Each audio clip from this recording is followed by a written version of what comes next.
Welcome back, guys. This is episode 13 of the Simple Idea podcast.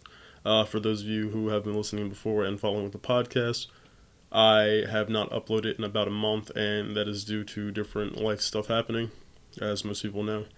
But with that said, I do want to jump right into today's episode, which is the endless pursuit of knowledge, as I probably titled it. So, another way to rephrase that or go about thinking about this thing is uh, the continuous pursuit of learning. And when I say that, I'm referencing anything that allows you to acquire more newfound information. So in this situation, I'm talking about reading. But really, I guess you could categorize everything, such as video, music, whatever it is that you go about listening or obtaining new information. That kind of all is like grouped into this pursuit of knowledge because you're going about seeking out information and adding it to your own database of already found information. But for now, so we're on the same page, I'm talking about reading. And what I want this episode to serve as is I want it to serve as a reminder to read as much as you can and on an everyday basis. And I've mentioned this in prior episodes, and I kind of hinted at it, but I wanted to take today's episode to kind of dedicate the time to really focus in on it and kind of look at it in a different light. So, what I want to say is that we should always be looking to further our education, and one of the best ways to do that is to read. Um, I believe now we live in a time where, with digital technology and digital media and just the World Wide Web and all these different digital technologies, we kind of lose track of the idea of sitting down and reading a book. And this episode doesn't mean just reading physical books, it could mean reading anything. But for this, we'll talk about just reading physical books, I guess.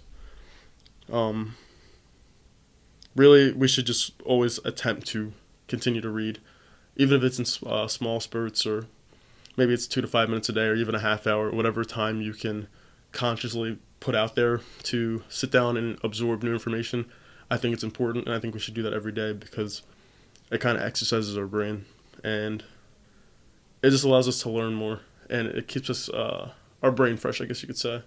When we stop trying to read or when we stop trying to find new information, there's no internal growth, and there's no room for growth for people around you because you're not able to share new ideas and new information. You're not able to add to your own collection of information that you already have. So with reading, um, when I say this, it's not restricted to one type of genre. It's not restricted to um, a specific type of style of reading, nothing like that, or a style of book, or whatever you want to think of. I mean, literally anything. So nonfiction is fair game, just like fiction. If you like fantasy, if you like sci-fi, maybe you like books on mathematicians, whatever it is that you might like, as long as you go about finding new information and acquiring it and putting it in that database of information that you have, um, that's really what I'm trying to focus on here. So it doesn't matter how you go about it. And both have benefits, for example, with nonfiction and fiction, but they both have their drawbacks as well. So I think it's important that for those of us who are reading and for those of us who want to read, not to only limit ourselves to one type of reading. So, for example, I read a lot of self-help or business-related books, and then I'll dabble in some like creative writing type of stuff or just like random things. So it's not like all just like one genre, but it's primarily three. What I like to do sometimes is maybe I'll read a fiction book here and there, or I'll read a different news article or something that gives me a different perspective, or it goes about releasing information in a different way, or maybe the content is different altogether. But I do think it's important to have a mixture of both nonfiction, fiction, scholarly sources, maybe informally written stuff, just to keep our brain wondering, keep it fresh, and just to pretty much make us more well-rounded individuals with the information that we're taking in. So with nonfiction and fiction, you get a mixture of practical and you get a mixture of creativity and plenty of other different things that are in there. But as long as you're dabbling in a little bit of everything, that's when you're keeping your mind the fresh, as I'll argue. So, for example, I like to read every day, and like I said, read every chance you get.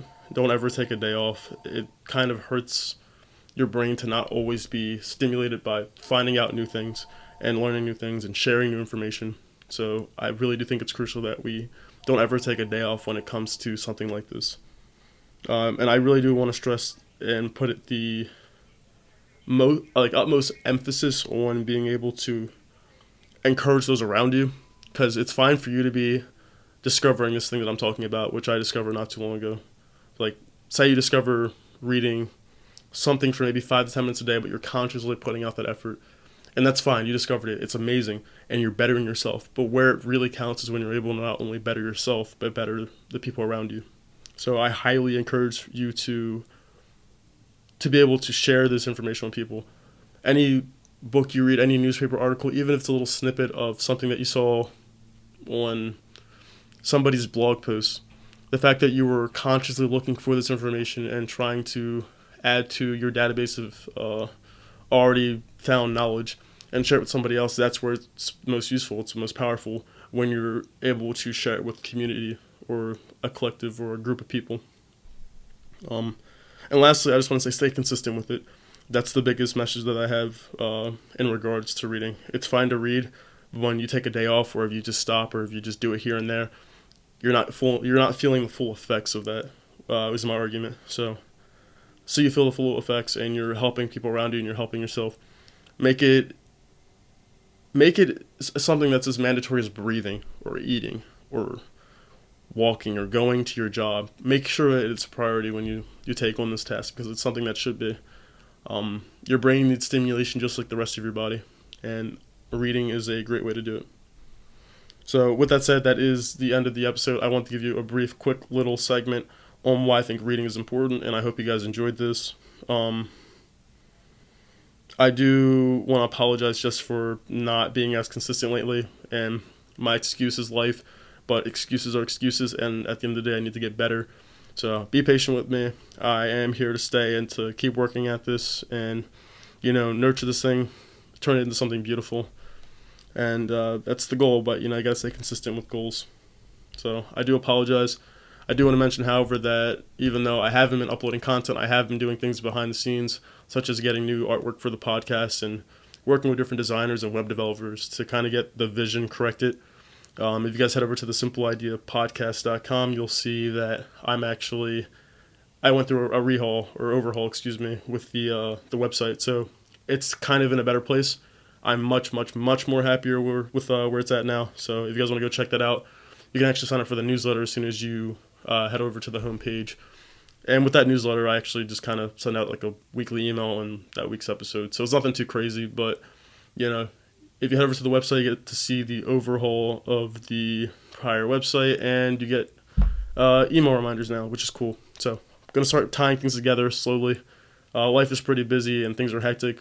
Like I said, no excuse. But that's where I've been. Thank you for listening. And if you did enjoy, please share with at least one friend and leave a review on iTunes, as well as subscribe on iTunes or wherever you listen to podcasts at.